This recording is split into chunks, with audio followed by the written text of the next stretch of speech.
Hi and welcome back to Lawyer Explains. I'm a lawyer in Canada, and in this video I will explain how you can apply for a Canadian visitor visa, also known as a temporary resident visa, TRV.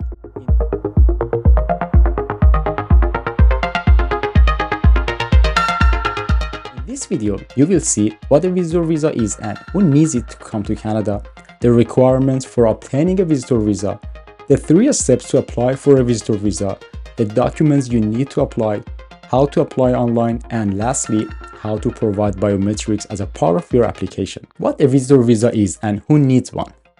A visitor visa is an official document issued by a Canadian visa office and is placed in the passport of an individual from a visa-required country. This document indicates that the individual meets the admission requirements for temporary entry into Canada. However, holding a visitor visa does not guarantee entry. It merely allows you to travel to Canada. To enter Canada, a CBSA officer will examine you at the port of entry to determine your admissibility. Also, a visitor visa in most cases does not grant you permission to work or study in Canada. For such activities, you would need to obtain a separate work permit or study permit. There are 2 types of visitor visa, multiple entry and single entry. Canada prefers the issuance of long-term multiple entry visas to facilitate travel for genuine visitors. Even if an applicant requests a single entry visa, they might be granted a multiple entry visa. While multiple entry visas are the norm, there are situations in which single entry visas are issued. These instances may include specific events, adherence to country-specific guidelines, or official visit by foreign nationals. A visitor visa is necessary for various categories of foreign nationals who intend to travel to Canada. These are visitors or tourists, workers, and students. In this video, I will be focusing on visitors, while upcoming videos will delve into explaining temporary resident visas for students and workers. Who requires a visitor visa to enter Canada? The requirements for entering Canada depend on various factors, such as your nationality and mode of travel. Canadian citizens do not need a visitor visa to enter their own country. A valid Canadian passport is sufficient for entry. Canadian permanent residents only need to hold a valid permanent resident card or a permanent resident travel document along with their passport from their country of nationality. US citizens merely need a valid US passport for entry. Lawful permanent residents of the US can enter Canada by only holding their national passport along with a valid green card. So those individuals do not need a Canadian visitor visa. Moreover, there are countries known as visa-exempt countries. These are countries whose citizens do not need a visitor visa when entering Canada through land or sea routes. Some examples of these countries are the United Kingdom, Australia, Japan, France, and Germany. However, if these citizens intend to travel to Canada by air, they are required to obtain an electronic travel authorization, ETA. The other category of countries is the visa-required countries. Citizens of these nations must have a visitor visa to enter Canada. Some examples of these countries are Iran, India, China, Nigeria, Pakistan, and Afghanistan. Citizens from a small number of visa-required countries can only apply for an ETA if they meet some requirements. I will explain ETA requirements and applications in another video. But for now, you just need to know that applying for an ETA is much easier and faster than a visa, with a cost of only 7 Canadian dollars as opposed to 100 Canadian dollars for a visitor visa. You can see the list of all these visa-required and visa-exempt countries on the IRCC website. Find the links in the captions. What are the requirements for getting a visitor visa? Here are some important requirements to apply for a visitor visa. You should have a valid travel document, like a passport, that you can use to enter Canada and leave to go back to your home country or other countries. You should prove that you are not inadmissible to Canada for reasons like security issues, human or international rights violation, criminality, organized crime, health, financial reason, misrepresentation, non-compliance with the act, and inadmissible family member. You should satisfy the officer that you will leave Canada by the end of your authorized stay. In other words, if they let you enter Canada to stay, for example, for up to 6 months, you will leave before the end of that 6 months, unless they allow you to stay longer. Finally, you must prove that you can financially support yourself and any accompanying dependents while in Canada. Now, what are the 3 steps to apply for a visitor visa? As explained by the IRCC on its website, there are three main steps to applying for a visitor visa. Step 1. Get your documents. Step 2. Apply online and pay the application fee. Step 3. Give your fingerprints and photo, also known as biometrics. The first step of the application, what documents do you need? IRCC provides a list of documents, some of which are called required and some are optional. But even what they call optional seems to be required in many cases, and I will explain why. Let's begin by discussing the documents that are clearly required. The first essential document is an identity document, which in most cases is a passport. You need to prepare a color scan of your passport and submit it along with your application. For stateless individuals, an alien passport issued by another country would be required. The second document is a use of representative form. This form is for those who appoint a paid authorized representative like a Canadian lawyer or an unpaid representative like a friend or family member to apply on their behalf. If you are applying on your own, this form is not necessary. If you are going to pay someone to help you with your application, that would be illegal if they are not authorized in Canada to do that, like a Canadian lawyer or licensed Canadian immigration consultant. I will explain in another video who is authorized to assist you with your application. For now, remember that using an unauthorized representative could make you vulnerable to fraud, lead to application rejection, and even result in bans from entering Canada for years, along with potential negative impacts on applications for other countries. The other document is a marriage document.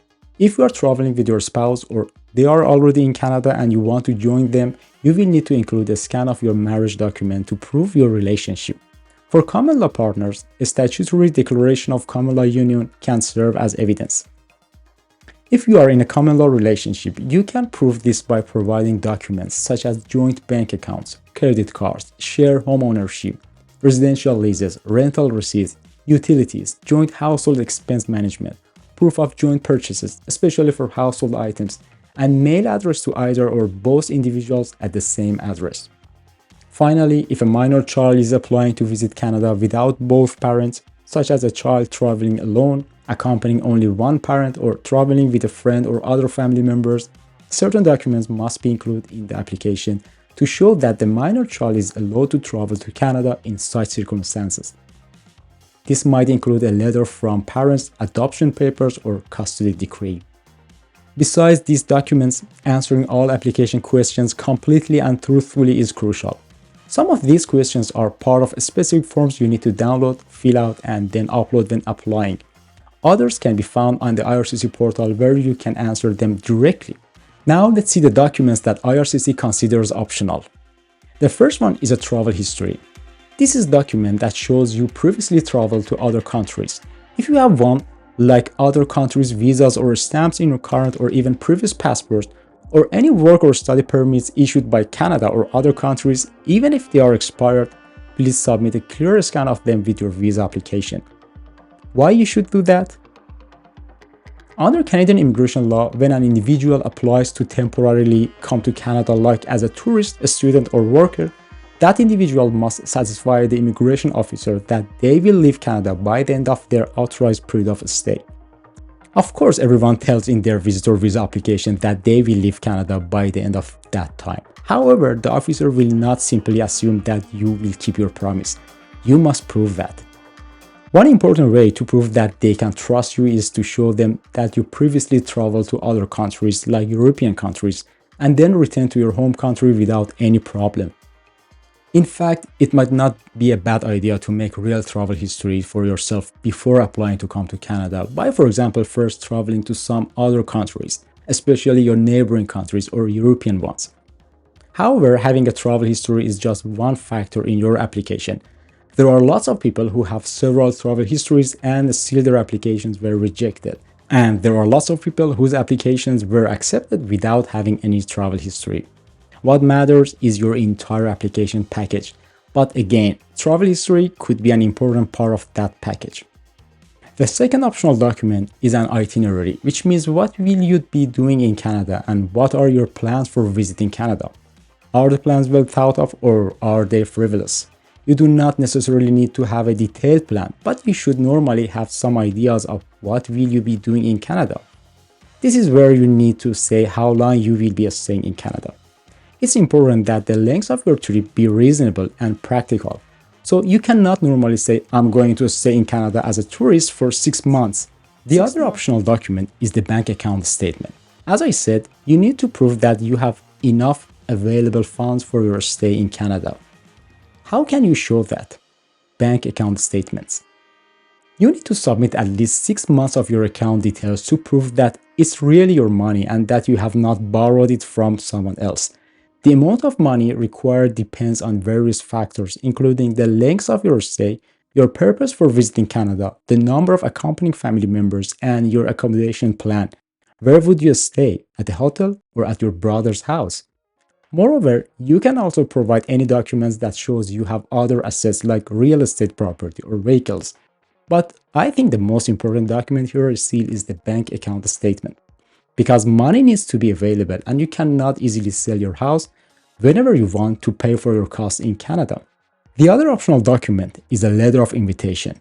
If a brother or sister or a more distant family member or even a friend is inviting you, that letter of invitation might help your application be accepted. Who invites you should prepare the letter, and although notarization is not necessary, an officer might ask to submit a notarized letter. So it seems to be a good idea to have the letter notarized in the first place. The letter of invitation should be sent by that person to you, and you need to submit it with your application. A letter of invitation must contain this information about the person being invited: complete name, date of birth, the address and telephone number, the relationship with the person who is inviting, the purpose of the trip, the length of intended stay in Canada, details on accommodation and living expenses, and the intended date of departure from Canada. Also, a letter of invitation should contain this information about the person who invites you: complete name, date of birth, address and telephone number in Canada, occupation, whether they are a Canadian citizen, permanent resident, or a temporary resident, a scan of document proving their status in Canada like a PR card, and if they promise to financially support you, their financial documents like bank account statement, pay stubs, or tax notice of assessment. The other document is the proof of relationship. If a family member like your brother or sister is inviting you to come to Canada, it's better to add documents like birth certificates or your parents' identity certificate that show your relationship. Also, you need to provide documents that show who you are and what your ties are with your home country. As I said, you need to show that you will leave Canada by the end of your authorized stay. So you need to show that you have strong ties with your home country that make you go back. Lack of strong ties with the home country is one of the main reasons for rejection of applications. Examples of these documents are your employment document, the salary you receive, your business-related documents if you are self-employed, and a letter from a university or a school that show you are studying there, and any document that shows you have properties in your home country. Explain all your ties in a letter, attach the relevant documents to it, and submit them with your application. One other important document is the employer information document. If you are an employee, obtain a letter from your employer who can confirm that you have a stable job and you will return to it after your trip and that they support your visit by, for example, letting you take the leave. The employer information should be printed on their official letterhead and should include date not earlier than 3 months before you apply, confirmation that you have a job with the employer, your full name and date of birth, date you started the job, a brief description of your job there, current salary, contact information of your manager, phone number, email address, employer information, company name and address including street, city, state or province, and country. And your employer manager or human resource should print their name and their contact information and sign the letter. Some of the mentioned documents are required, which means you should submit them with your application. And some of them are optional, which means you can submit them if you have them and you want to increase your chance of success. It was not a comprehensive list of documents, and depending on your specific situation and application, you might be required to submit other documents as well. The last important point for this part is that these documents should be either in English or French, so if they are in other languages, they must be translated by a certified translator. If the translation is being done in another country than Canada, the translator should be officially authorized in that country. Now that we have gathered all necessary documents, let's apply. How can you apply online? To apply online, you always need to start with the IRCC website. If you don't know the address, try canada.ca and from there click on immigration. Then visit and find information about visiting from outside Canada. Then select apply for a visitor visa. Okay, here select apply and it takes you to the page that gives you instructions about how to apply. So there's a list of different options and I will choose to unite with a family member. Click on get instructions. So here you can see that there's an option, yes, I want to unite with a family member, and then how to apply for a visitor visa through the IRCC portal. You need to click on that and then it takes you to the page, apply online for a visitor visa, IRCC portal. So sign up and apply. Here it asks you before you start your application, what would you like to do? I would like to apply for a visitor visa for myself and on behalf of someone else, like for example, on behalf of my wife. So do any of you have an application in process? No. And get an IRCC portal account to sign up for an IRCC portal. So here you need to have an email address. Write it down here, confirm it, and you will receive an invitation code. To make this clip shorter, I previously signed up and then I will continue just from the stage that I need to sign in with my IRCC portal account. So there's terms and conditions, you need to accept that. Now we are in the portal account and here we can choose what visa we need to apply for a visitor visa, transit visa, or a study permit. So we need a visitor visa, so click on this option.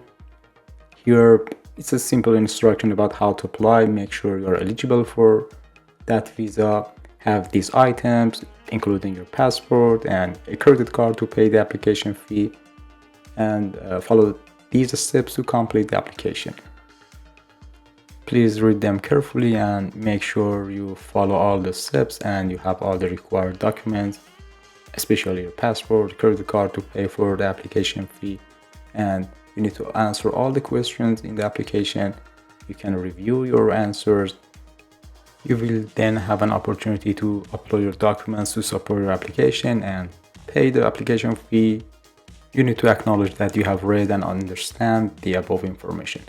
Okay, it starts with the groups sections. It asks you, do you want to apply for yourself or a group, and you choose a group.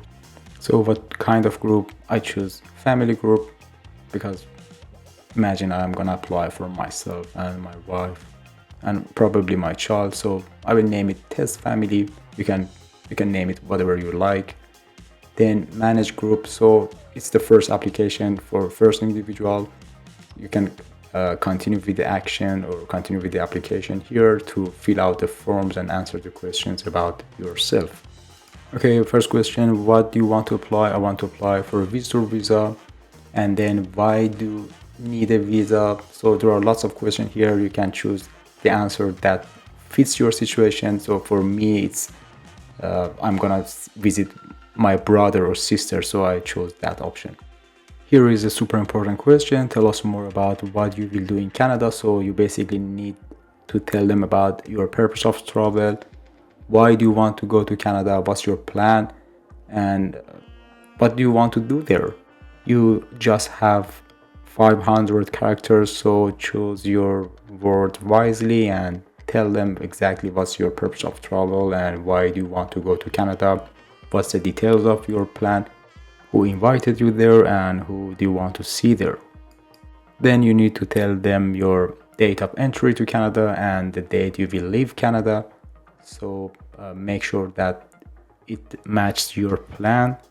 And if you have UCI number, enter that number there. If you don't have a number, it's okay. Just go to the next stage.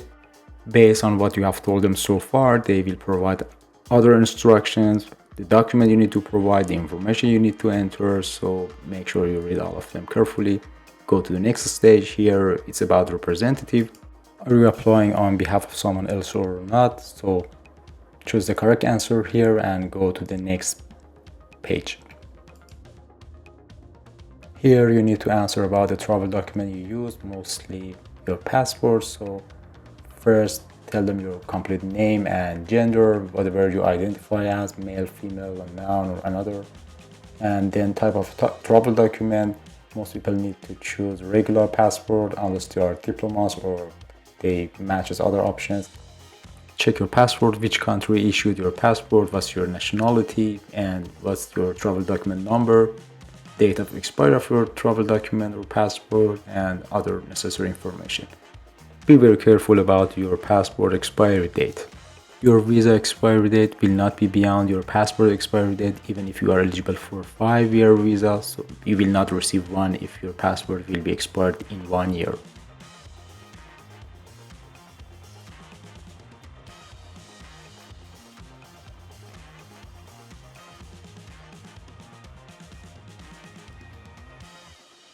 You also need to answer these questions about: are you a lawful permanent resident of the United States or not?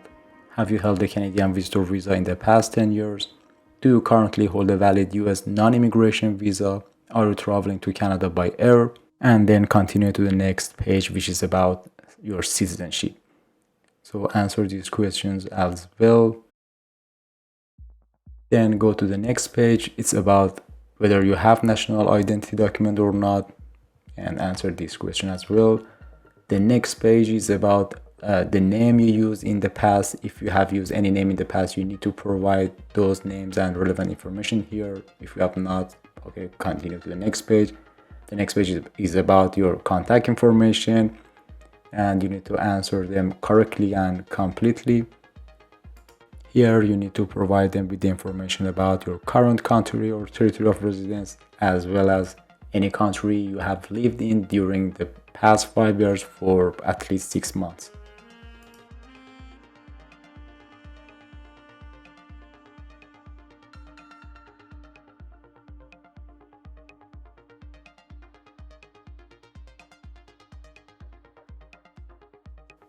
So this part is about biometrics, which means fingerprints and photo.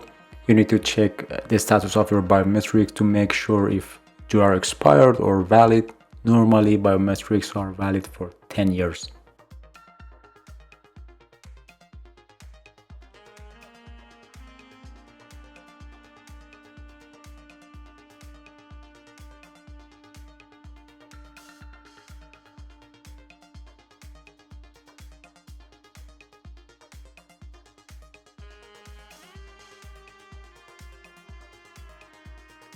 Your visa cannot be valid beyond the validity of your biometrics. So if your biometrics is going to be expired in the near future, you can ask to give biometrics again.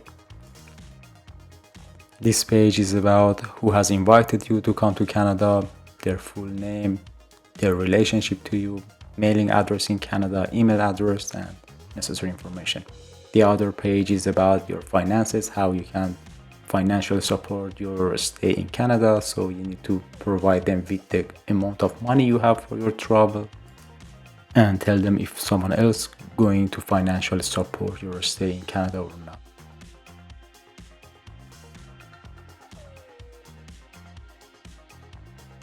This page is about your educational and professional background. Make sure that you answer all the questions truthfully and completely, because giving wrong answers or hiding some information might lead to misrepresentation, which means you will be banned from Canada for at least 5 years and this application will be rejected.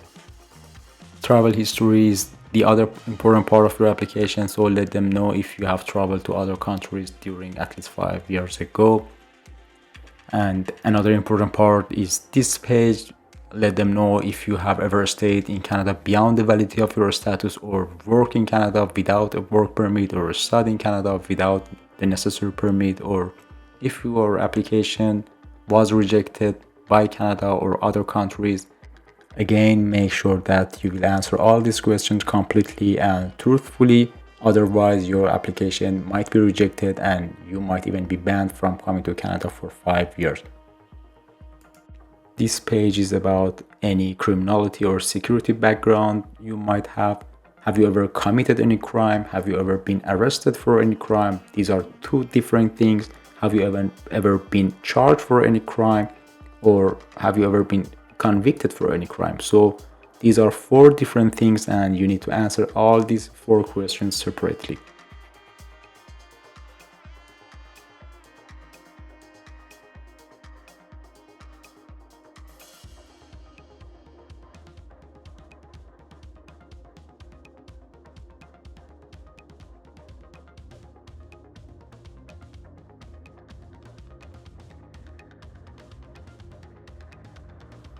If you answer yes to any of these questions, you need to provide complete details about what happened.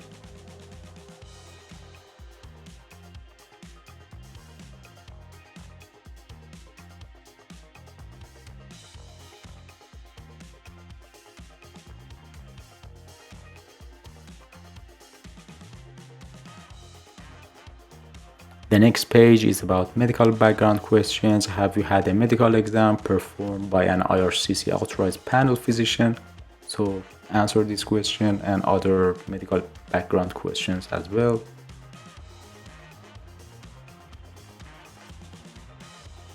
Here you need to provide information about your family, whether you are married, in a common law relationship, divorced, or single.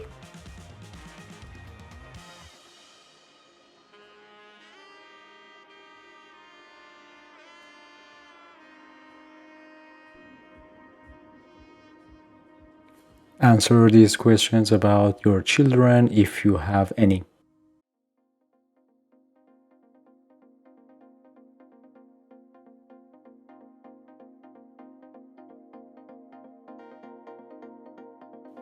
You also need to tell them about your parents if you know them, and even if you were adopted.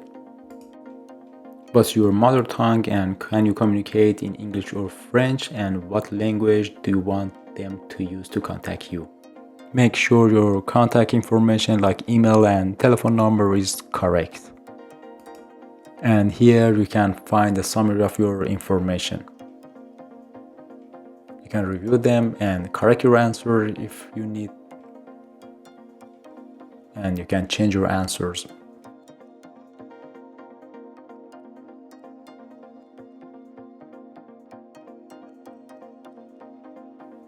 The next step is to upload your documents. So you answered many questions, and depending on your questions, they give you a list of documents you are required to submit.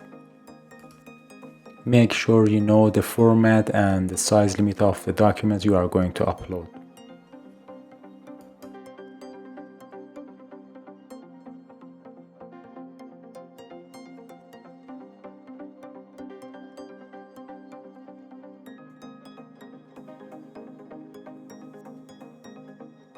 You can also find some information on the IRCC website about how to compress file or reduce the file size and attach multiple files together.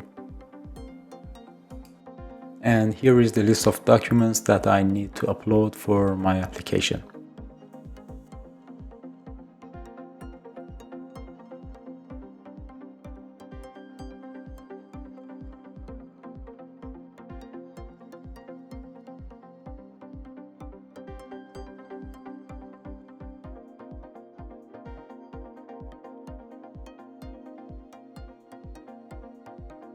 After uploading all the documents, you need to pay the application fee, and you need to sign a document declaring your consent, and you need to declare that everything you told them was true and accurate, and you will take the responsibility for that.